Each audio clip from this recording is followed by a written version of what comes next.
నేను మీ భావన. Welcome to మనం టీవీ. వదినను నేను చూసుకుంటా, అన్నని చంపేస్తా, రోడ్డుపై అన్నని 12 కత్తిపోట్లతో చంపిన తమ్ముడు. అసలేం జరిగింది చూద్దాం. తెలంగాణలోని మేడ్చల్లో పట్టపగలే నడి రోడ్డుపై దారుణం చోటు చేసుకుంది. బస్ డిపో ముందు సొంత అన్నను తమ్ముడు కత్తితో పొడిచి హత్య చేశాడు. ఏది ఏమైనా వదినను నేను చూసుకుంటాను, అన్నను చంపేస్తానని ముందుగానే తన తల్లికి కూడా చెప్పాడు. తమ్ముడు రాకేష్ హామీ ఇచ్చినట్టే అతని అన్నని చంపేశాడు. జాతీయ రహదారిపై చిన్నాన్న కొడుకుతో పాటు తమ్ముడు వేటాడి మరీ కత్తులతో దాడి చేసి ప్రాణం పోయే వరకు కసి తీరా పొడిచి చంపారు. అందరూ చూస్తూ ఉండగానే ఈ దారుణ ఘటన చోటు చేసుకుంది. ఉమేష్ అన్న వ్యక్తిని సోదరులే నరి రోడ్డుపై కత్తులతో నరికి చంపారు. హత్య చేసి అక్కడి నుంచి పరారయ్యారు. ఈ కేసుపై దర్యాప్తు చేపట్టిన పోలీసులు సంచలన విషయాలు బయటపెట్టారు. కామారెడ్డి జిల్లా మాచారెడ్డికి చెందిన గన్యా మేడ్చల్ ఆర్టీసీ డిపో డ్రైవర్గా పనిచేస్తున్నాడు. గన్యాకు ఉమేష్, రాకేష్, హరిణి అనే 3 పిల్లలున్నారు.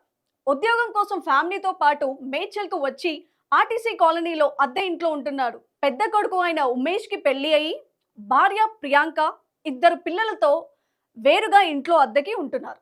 ఈ మిగిలిన రాకేష్, హరిణి చదువుకుంటూ ఉన్నారు. అయితే ఈ ఉమేష్ మద్యానికి బానిసై ఫ్యామిలీ మెంబర్స్ని టార్చర్ పెడుతూ ఉమేష్ తీరు మార్చుకోకపోవడంతో గొడవలు పెడుతూ ఉన్నారు.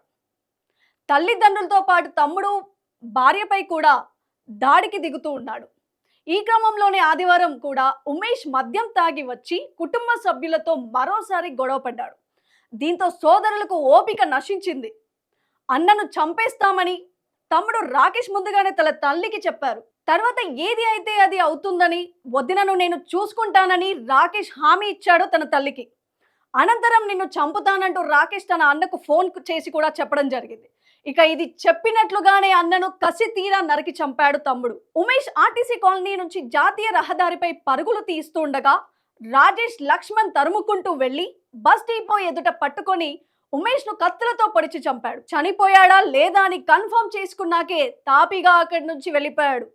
విషయాన్ని తెలుసుకున్న ఉమేష్ తల్లి, భార్య, పిల్లలతో సహా ఘటనా స్థలానికి చేరుకున్నారు. అక్కడ ఆ తల్లిదండ్రులు చాలా రోధించారు. మరోవైపు డ్యూటీ నుండి తూప్రాన్ వైపు వెళ్తున్న గన్య విషయం తెలియడంతో డిపోకు చేరుకున్నాడు. సమాచారం అందుకున్న సిఐ సత్యనారాయణ సిబ్బందితో ఘటనా స్థలానికి చేరుకొని మృతదేహాన్ని మేడ్చల్ ఆసుపత్రికి తరలించారు. అనంతరం పోలీసులు కేసు నమోదు చేసి దర్యాప్తు ప్రారంభించారు. ఉమేష్ ఒంటిపై 12 కత్తిపోట్లు ఉన్నాయని, పోలీసులు వెళ్లేటప్పటికీ ఉమేష్ మరణించాడని ఏసీపీ శ్రీనివాస్ రెడ్డి మీడియాకు తెలిపారు.